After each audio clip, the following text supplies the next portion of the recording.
जबलपुर का मदन महल किला। ये सिर्फ एक किला नहीं है, ये एक पहचान है। सदियों से एक पहाड़ी पर शान से खड़ा है, लेकिन इसकी दीवारों के पीछे सिर्फ पत्थर नहीं है, बल्कि एक गहरा राज भी दफन है। एक ऐसी सीक्रेट टनल, एक गुप्त सुरंग की कहानी जिसने न जाने कितनी पीढ़ियों को हैरान किया है और अपनी तरफ खींचा है। और किस्से कहानियों की माने तो ये कोई छोटी मोटी सुरंग नहीं थी। नहीं, ये तो एक कमाल का स्ट्रेटेजिक अजूबा था। एक ऐसा सीक्रेट रास्ता जिससे गोंड राजाओं की पूरी सेना दुश्मनों को कानों कान खबर हुए बिना सीधे अपनी दूसरी राजधानी मंडला तक पहुंच सकती थी। सोचिए जरा। तो सबसे बड़ा सवाल यही है, क्या ये कहानी सच है? क्या वाकई में ऐसी कोई सुरंग थी? बस यही सवाल हमें आज इस पड़ताल पर ले आया है। तो चलिए इस रहस्य की एक एक परत को खोलते हैं और देखते हैं कि भाई इतिहास और आर्कियोलॉजी के सबूत हमें क्या बताते हैं।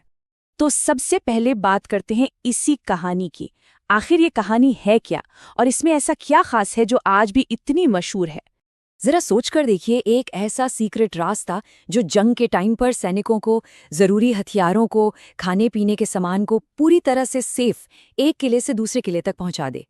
मतलब ये आइडिया ही कितना कमाल का है। और यही रोमांच, यही एक्साइटमेंट इस कहानी की जान है। ये सिर्फ एक सुरंग की कहानी नहीं रह जाती, ये तो मिलिट्री इंटेलिजेंस और बहादुरी का सिंबल बन जाती है। अच्छा, तो कहानियों किस्सों का अपना मजा है, बिल्कुल है, लेकिन सच का पता लगाने के लिए तो हमें इतिहास के पन्ने पलटने ही पड़ेंगे। तो चलिए देखते हैं कि असली हिस्टोरिकल रिकॉर्ड्स इस किले के बारे में क्या कहते हैं। और बस यहीं पर आता है कहानी में पहला बड़ा ट्विस्ट। हिस्टोरियंस ये बताते हैं कि मदन महल कोई बहुत बड़ा रहने वाला किला था ही नहीं। इसका मेन काम था एक वॉच टावर का, मतलब एक निगरानी चौकी का, जहां से बस दूर दूर तक दुश्मन की हरकतों पर नजर रखी जाती थी। और फिर बात आती है दूरी की। मदन महल से मंडला के बीच का फासला जानते हैं कितना है? 100 किलोमीटर से भी ज्यादा। अब जरा खुद सोचिए, उस जमाने की टेक्नोलॉजी से, पहाड़ियों के नीचे से, नदियों के नीचे से इतनी लंबी सुरंग खोदना, मतलब ये तो सुनने में ही लगभग इम्पॉसिबल लगता है ना। तो देखिए, एक तरफ है एक बहुत बड़ी सीक्रेट मिलिट्री टनल की थ्रिलिंग कहानी, और दूसरी तरफ है एक छोटी सी लेकिन स्ट्रेटेजिकली इंपॉर्टेंट निगरानी चौकी की असलियत। दोनों बातों में जमीन आसमान का फर्क है। ठीक है, तो हिस्ट्री तो इस सुरंग वाली कहानी को सपोर्ट नहीं करती, पर क्या पता जमीन के नीचे कोई सुराग मिल जाए। तो अब नजर डालते हैं आर्कियोलॉजिकल फाइंडिंग्स पर कि पुरातत्व विभाग की खोज क्या कहती है। और ये शायद इस पूरी पहेली का सबसे इम्पॉर्टेंट पीस है। आज तक जितनी भी खोज हुई है, जितनी भी सर्वे हुए हैं, उनके बावजूद आर्कियोलॉजिस्ट्स को ऐसी किसी भी लंबी सुरंग का एक भी पक्का सबूत नहीं मिला है जो मदन महल को सीधा मंडला से जोड़ता हो।